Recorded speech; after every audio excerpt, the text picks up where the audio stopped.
আরও পুদিনা সম্পর্কে।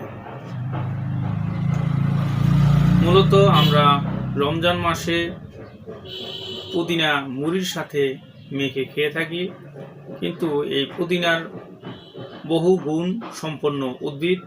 এটি পেটের রোগের জন্য অত্যন্ত কার্যকরী, আর এটি ইউনানি, আয়ুর্বেদিক এবং হার্বাল ঔষধে ফর্মুলারি এর মতে বিভিন্ন ঔষধ প্রস্তুত করা হয়ে থাকে এবং অত্যন্ত কার্যকরী। এটি মূলত পুদিনা দিয়ে ঔষধ তৈরি করা হয়। এর বেশ কিছু উপকারিতা আপনাদের মাঝে আমি তুলে ধরব।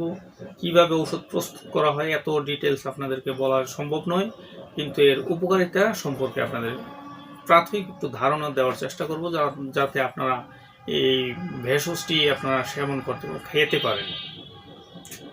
মূলত এটি বায়ুনাশক, পেটের গ্যাস বের করতে সক্ষম, পেট ফাঁপা, পেটের ব্যথা, বমির ইচ্ছা, উদরাময় এবং পরিপাকের গোলযোগ দূর করতে সক্ষম এই পুদিনা পাতাটি।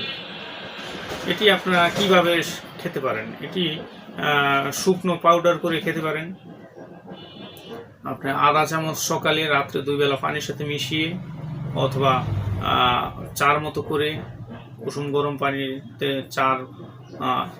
পুদিনা চা খেতে পারেন, অথবা আপনারা কাঁচা 8 থেকে 10টি পাতা আপনারা চিবিয়ে সকাল রাত্রে 2 বেলা খালি পেটে খেতে পারেন। আমার ভিডিওটি যদি আপনাদের ভালো লাগে, লাইক, কমেন্ট, শেয়ার করবেন এবং সাবস্ক্রাইব করবেন। আমার জন্য দোয়া করবেন। আল্লাহ হাফেজ।